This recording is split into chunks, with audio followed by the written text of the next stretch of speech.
Hello everybody, this is our second class on CPB equipments.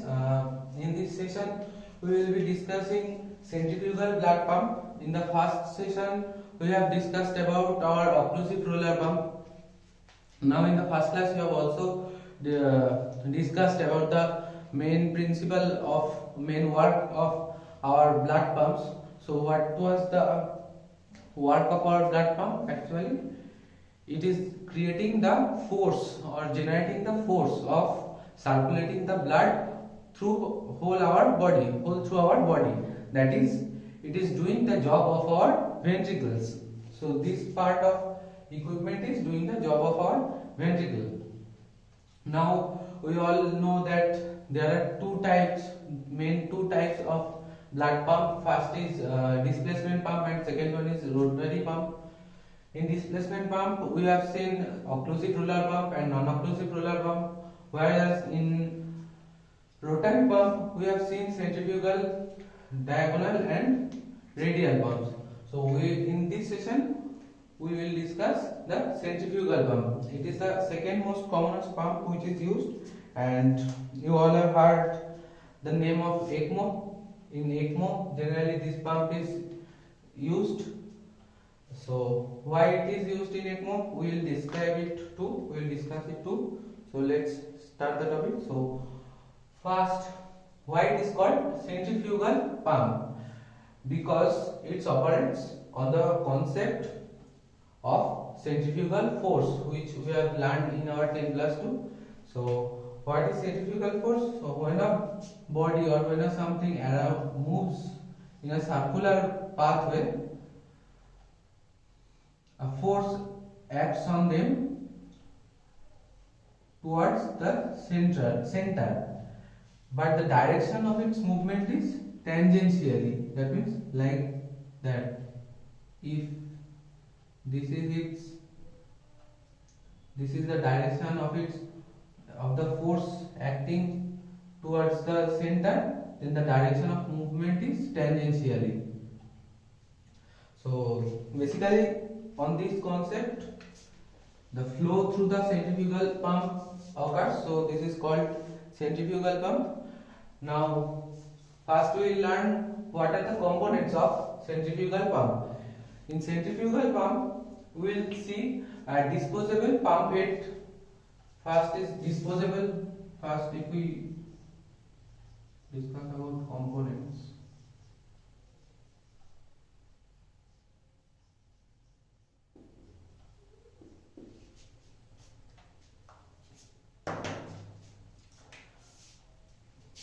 First, there is a disposable pump head.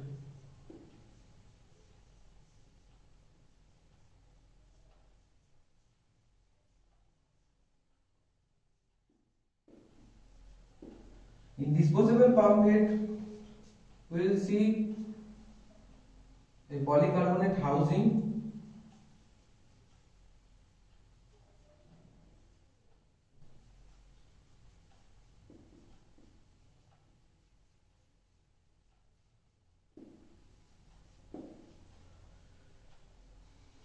Next is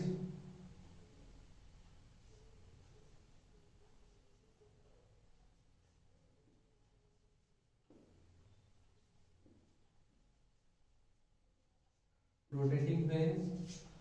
Then there is a magnet shaft, that is called rotor, and a bearing.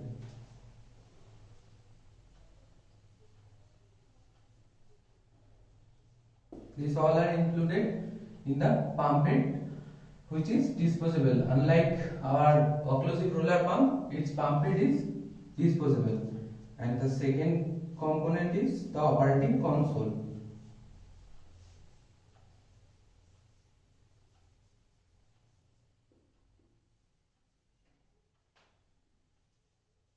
Operating console is the part where we set the flow rate, etc. Usually in LPM or RPM option is also there.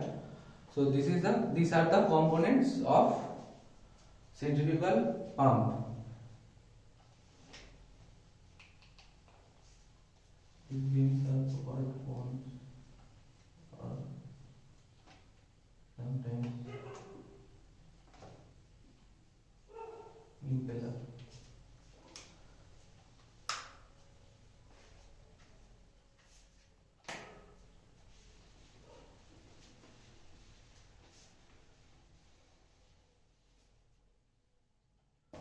These are the components. Now we will discuss about the working principle.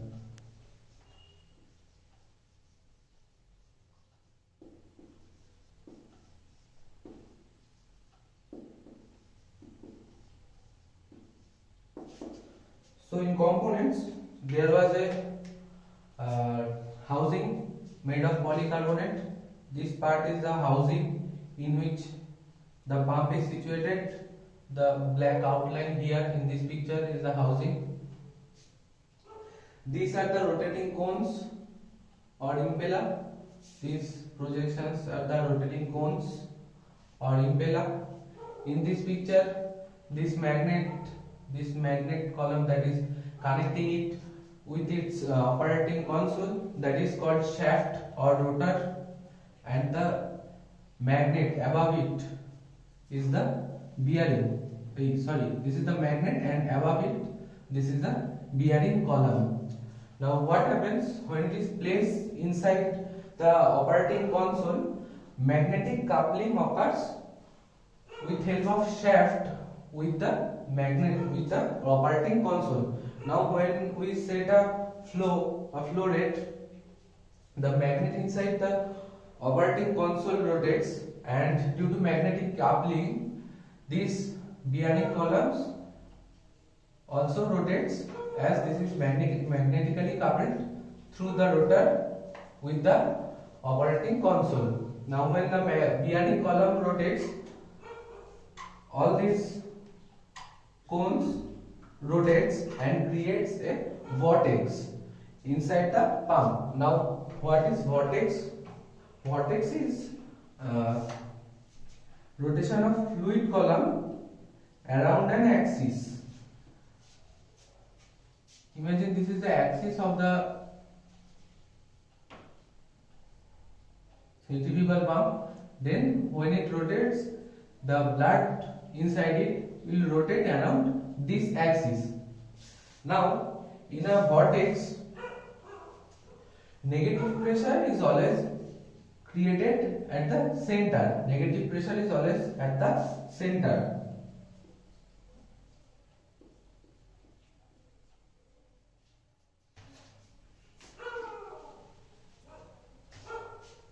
Negative pressure at center and positive pressure towards outside, or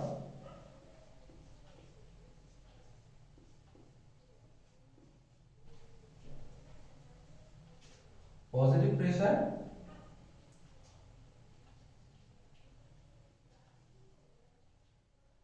around its you can say diameter.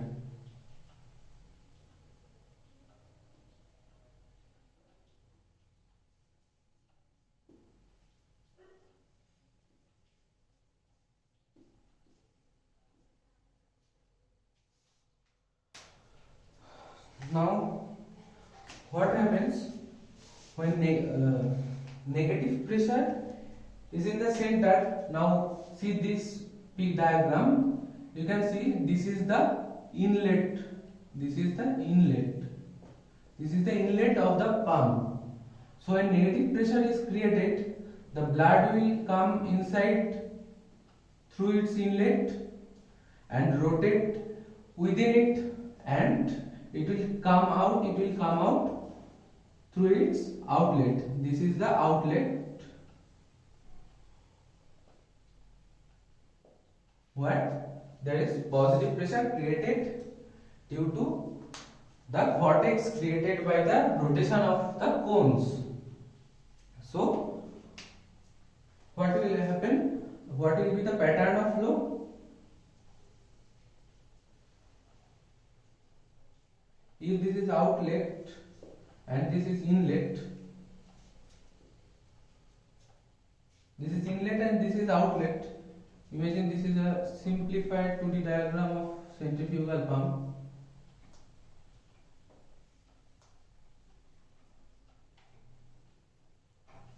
Then blood will come inside through the inlet and go out through the outlet. So we say it a L pattern of blood flow.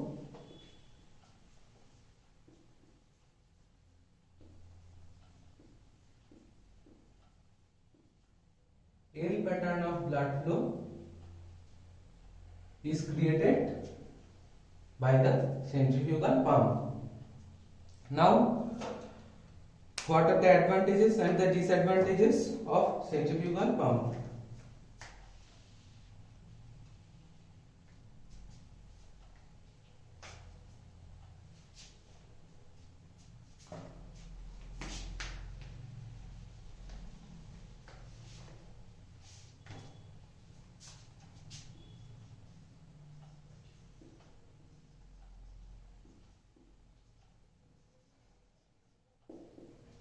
So what will be the advantages? The very first one is reduced blood cell trauma.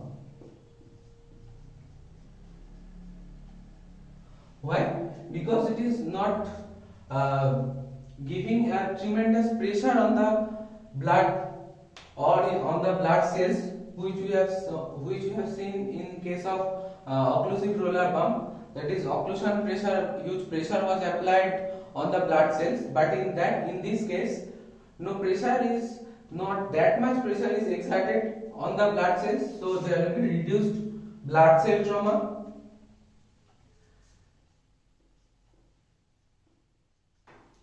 Now this pump it also cannot create huge either negative or positive pressure. This pump cannot create a huge amount of negative or positive pressure. So what happens now? Incidences of accidental sucking of air bubbles or accidental air bubble transfusion in patient is prohibited. Now here one important thing to be considered is this pump is called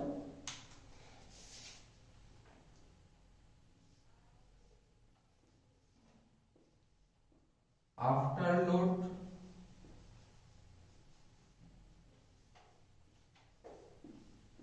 dependent. This is an afterload dependent pump. What is afterload? Now, the pressure against which the pump is pumping the blood. Now what are the pressures? Firstly, patient's SVR plus the resistance of the extracorporeal circuit.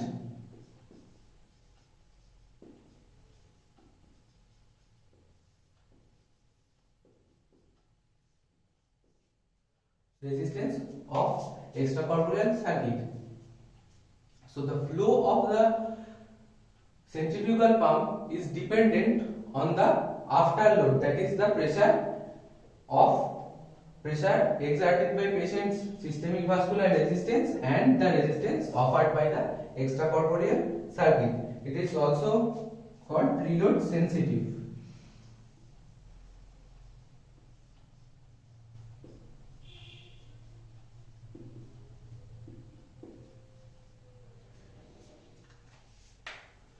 In case of occlusive roller pump, we have seen that there was nothing about preload or afterload. It will, whatever the afterload is, it will give the flow against it. It will create a huge amount of pressure and that will overcome the afterload and give the flow against it. But in case of centrifugal pump, the scenario is just opposite to it. The flow that it will give, flow will be inversely proportional to the afterload.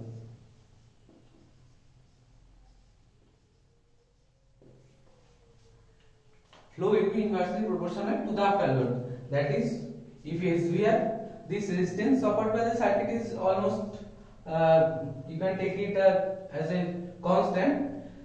Now this SVR can be changing. So with changing of SVR of patient, the flow will vary. Whatever the flow you have set in RPM or LPM, that is not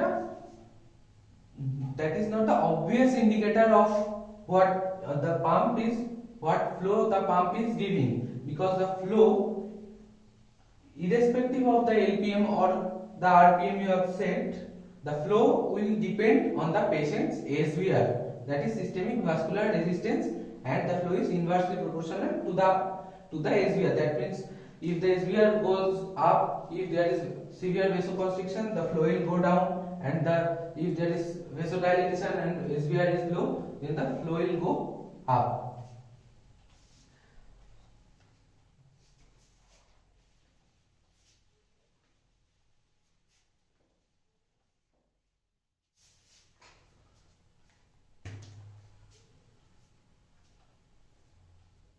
So as it cannot create huge negative or positive amount of pressure, so there is less chance of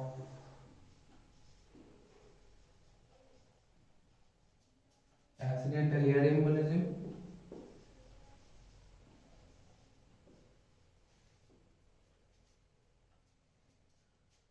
There is less chance of accidental air embolism.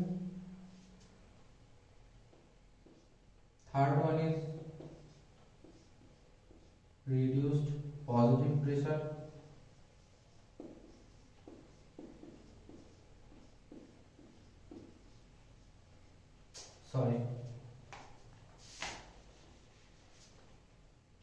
Third one is reduced spallation.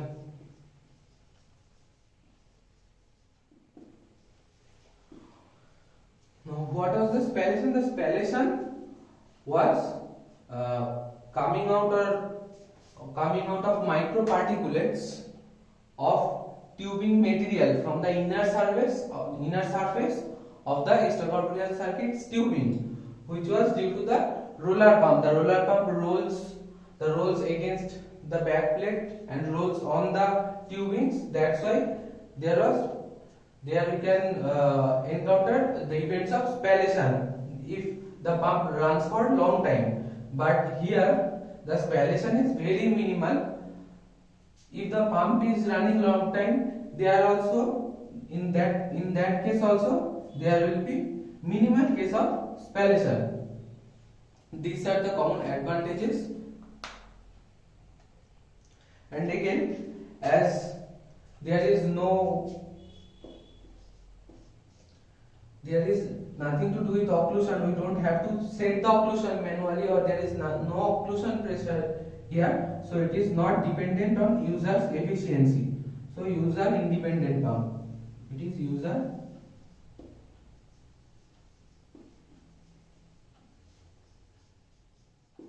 independent. These are the advantages. Now we will go to the disadvantages.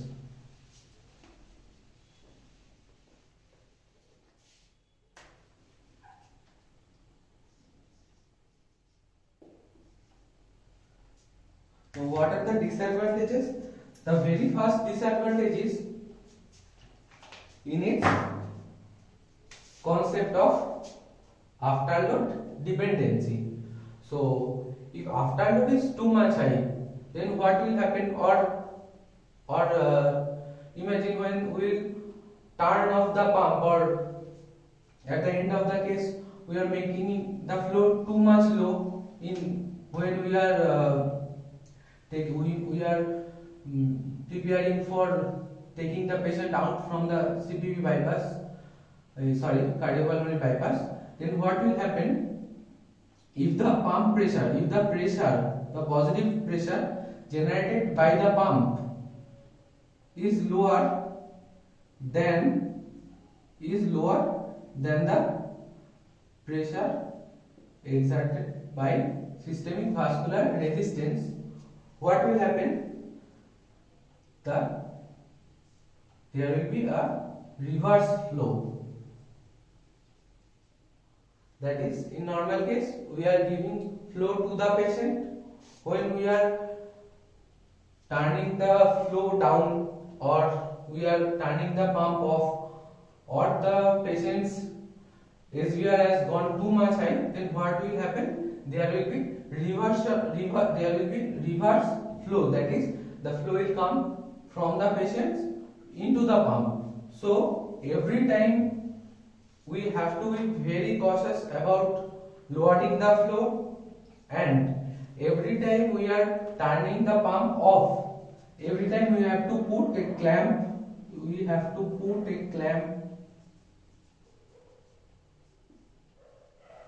on outlet.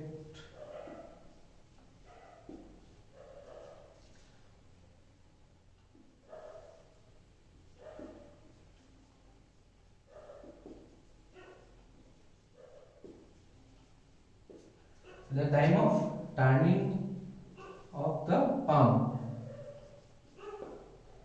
So this is very much important point. You have to remember all the time. Every time you are operating a centrifugal pump, or using a centrifugal pump in your CPP circuit or an ECMO circuit, you have to put a clamp when you are turning the pump off. This is the main disadvantage, because by some chance if you forget to put the clamp, then what will happen? The reverse flow will occur, the blood will be drained from the patient, and along with air embolism can also occur. In advantages, we have seen that it cannot create massive amount of positive or negative pressure, so there is less chance of air embolism. But if you forget to put the clamp at the time of turning of the pump, then the patient will be drained, as well as the air embolism will also occur, and the air entry points will be the bursting sutures, the circuit connection points, those will be the air entry points. So this is the big disadvantage of centrifugal pump. So in a single line we can say that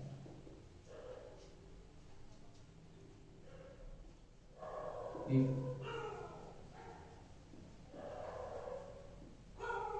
pump flow is too low or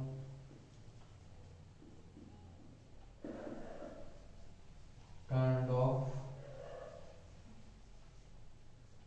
then due to SVR,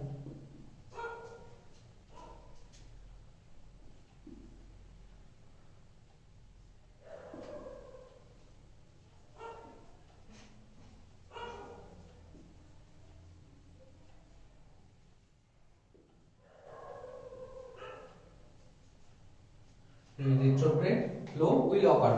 Now for first year, this term is a very new term, retrograde. Now what is retrograde?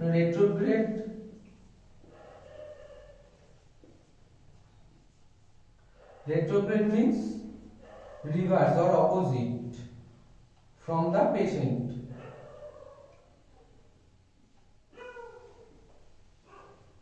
Reverse or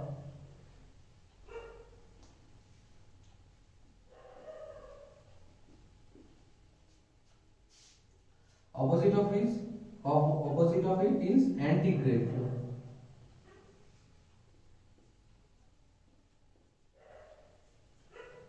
Means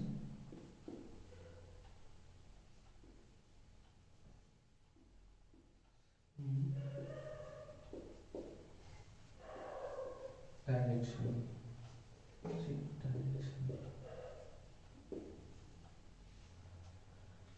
So we very often use these terms, retrograde and antigrade. Retrograde means towards the opposite direction. That means which is the normal direction, we are giving flow towards the opposite of it. And antigrade means which is the normal direction, we are giving flow towards that same direction. So in case of cardiopulmonary bypass, antegrade flow means the flow towards the patient, and retrograde flow means flow opposite to the patient. That means from patient towards our cardiopulmonary bypass circuit.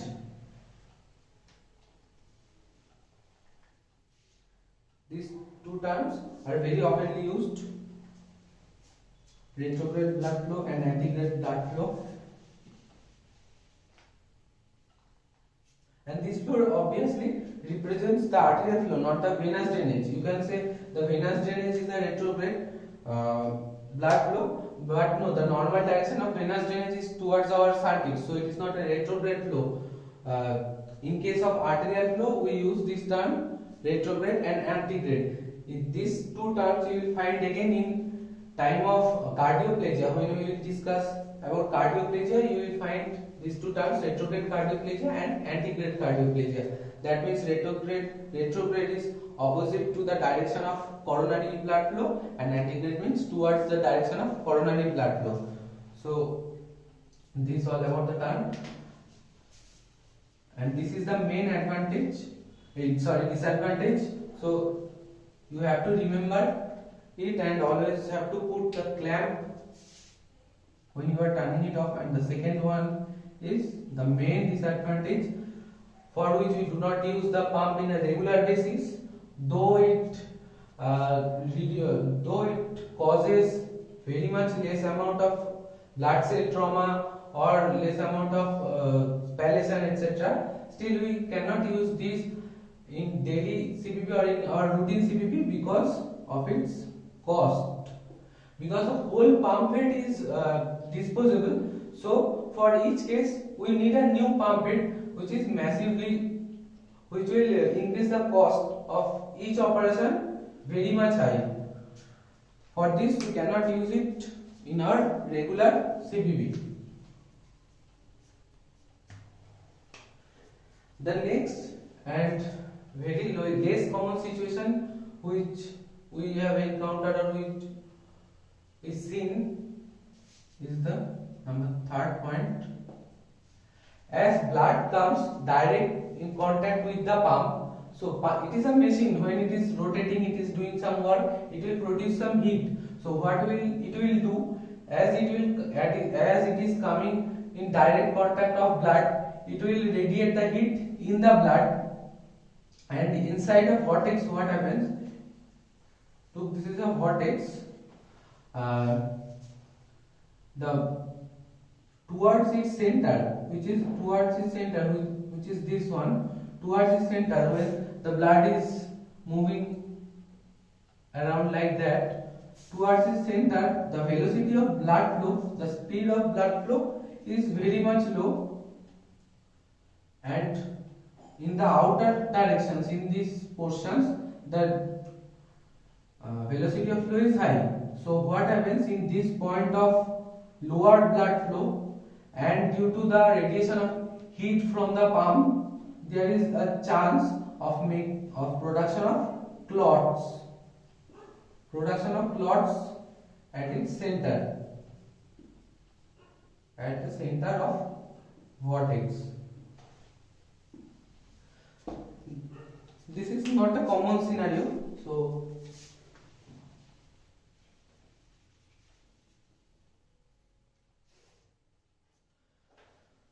this is all about the centrifugal pump. Now why we use this centrifugal pump more commonly in ECMO? Now firstly, ECMO runs for a long time.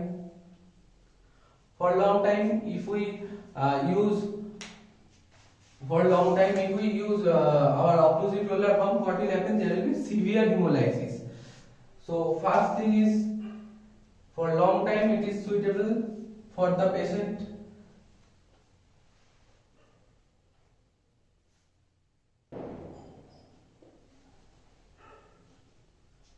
The second thing is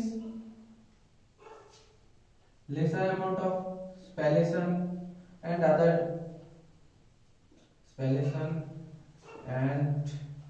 other events like events of air embolism.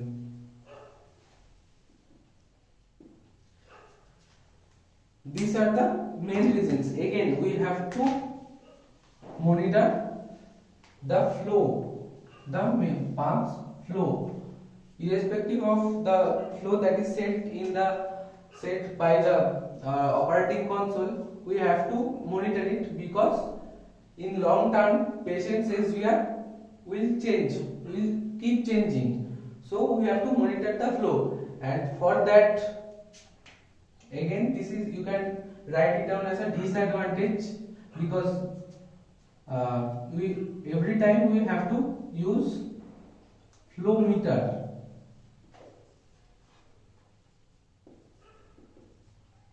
Flow meter at its outlet to monitor the exact flow what it is giving. So you can write it as a disadvantage because this again also increase the cost of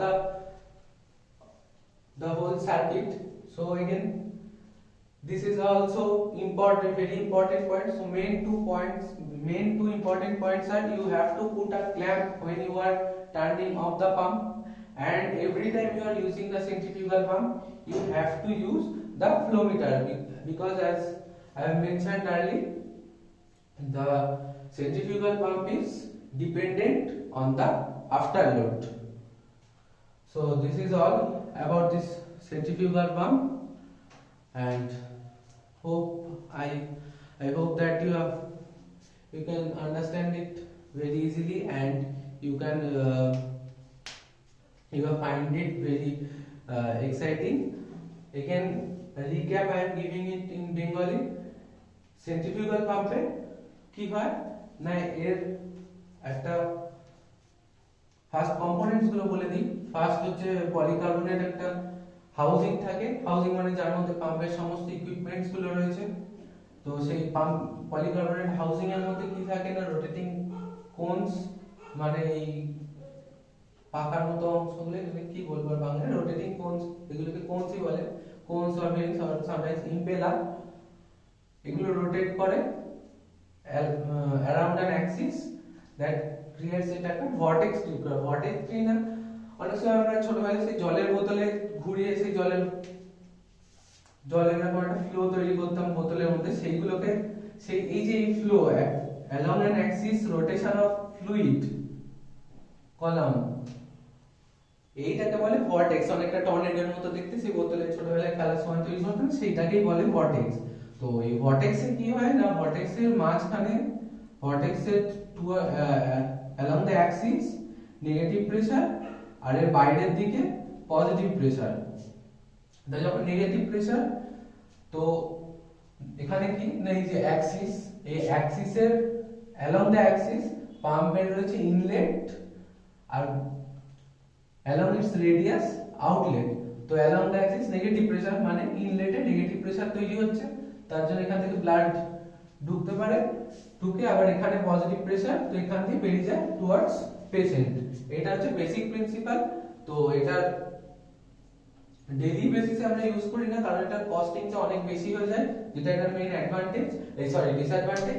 তো এর advantage কি না, মানে blood cell trauma খুব কম হয় এতে, কারণ যে প্রেসারটা দেয় আমাদের রোলার পাম্প, সেই প্রেসারটা এই ক্ষেত্রে সেরকম কোনো প্রেসার ডাইরেক্টলি ব্লাডের উপর পড়ে না, তাই almost minimal blood cell trauma, minimal spallation, exactly for the same reason.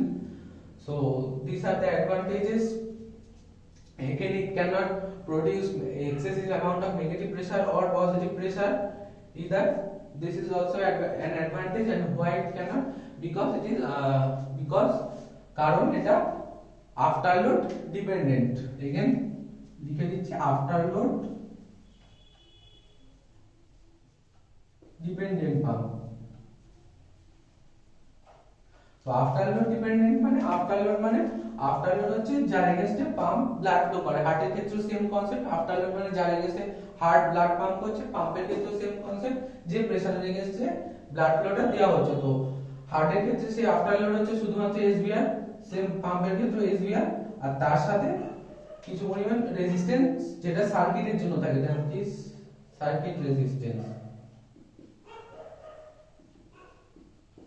এই সার্কিট রেজিস্ট্যান্সটা অলমোস্ট কনস্ট্যান্ট, যেটা চেঞ্জ হয় সেটা হচ্ছে এসভিআর, সিস্টেমিক ভাস্কুলার রেজিস্ট্যান্স। পেশেন্টের এসভিআর চেঞ্জ হতে পারে, তো সেই অনুযায়ী সেন্ট্রিফিউগাল পাম্পের whatever the pump blood flow is set, যাই পাম্পের ব্লাড ফ্লো সেট করা থাকুক না কেন, তাও ফ্লোয়ে কম বেশি ফ্লো হয়। তার কারণ হচ্ছে এই চেঞ্জ ইন এসভিআর। তার জন্য কি হয় না, আমাদের অলওয়েজ একটা flow sensor or flow metre use করতে হয়। কোথায় না, আমাদের পাম্পের আউটলেটে এখানে ফ্লো মিটার ইউজ করতে হয়। এটা মানে পারফেক্টলি মনিটর করার জন্য যে পাম্পের থ্রুতে কোন ব্লাড ফ্লো দেওয়া হচ্ছে। আর এর মেইন ডিসঅ্যাডভান্টেজ কি ছিল না, এগেইন এটাই এর ডিসঅ্যাডভান্টেজ কি আফটার লোড ডিপেন্ডেন্ট। তার ফলে কি না, যখন আমরা উইনিং এর সময় বিশেষ করে পাম্পের ফ্লো ডাউন করছি আর পাম্প যখন অফ করে দিচ্ছি, তখন কি হবে না, পাম্পের যে প্রেসার, পাম্প যে প্রেসারটা তৈরি করছে তার থেকে সিস্টেমিক ভাস্কুলার রেজিস্ট্যান্স বেশি, তো তখন কি হবে না, রিভার্স ফ্লো ক্রিয়েট হবে। তো এই রিভার্স ফ্লোটাকে আমরা বলেছি, আমরা এই কি টার্ম ইউজ করি তার জন্য না, রেট্রোগ্রেড ফ্লো। তো সেই রিভার্স ফ্লো তৈরি হবে পেশেন্ট থেকে পাম্পের দিকে। তো অলওয়েজ যখনই আমরা এটাকে বন্ধ করবো বা ফ্লো কমাবো, আমাদের কনসিয়াস থাকতে হবে যে দেখতে হবে যে কোনো রিভার্স ফ্লো তৈরি হচ্ছে কিনা। আর অলওয়েজ ক্ল্যাম্প অ্যাপ্লাই করতে হবে। যখন আমরা পাম্প অফ করছি অলওয়েজ আউটলেটে একটা ক্ল্যাম্প লাগাতে হবে, এটা ভুললে চলবে না, এটা সবসময় খেয়াল রাখতে হবে যখনই আমরা ইউজ করব। সো এটাই এটার অলমোস্ট এভরিথিং। আর এখানে আছে এল প্যাটার্ন অফ ব্লাড ফ্লো। এটা যদি কেউ কখনো ভাই বা কখনো এমসিকিউ তে আসে যে type pattern of blood flow two centrifugal pump, that is L pattern, capital L pattern. কেননা ইনলেট আর আউটলেট 90 ডিগ্রি অ্যাঙ্গেলে, ইনলেটে নেগেটিভ প্রেসার, আউটলেটে পজিটিভ প্রেসার। তো ব্লাড এখান থেকে ঢুকবে, এখান থেকে বের হবে, এই যে ঢুকে এই দিক দিয়ে বেরিয়ে যাচ্ছে। তাই L pattern of blood flow according to the concept of centrifugal force, যেখানে একটা রোটেটিং বডির উপর অ্যাট্রাকশন ফোর্স থাকে টুয়ার্ডস ইটস সেন্টার, আর এটার যে মোশন তার ডাইরেকশন থাকে ট্যানজেনশিয়ালি আউটওয়ার্ড। তার জন্য এর প্যাটার্ন হচ্ছে L pattern of blood flow. So this is all about the session. আশা করি তোমাদের এটা ইন্টারেস্টিং লেগেছে। So I am completing this session here. Again, other components I will discuss about those in some other videos. So stay tuned, and this is all for the session. Goodbye and stay happy.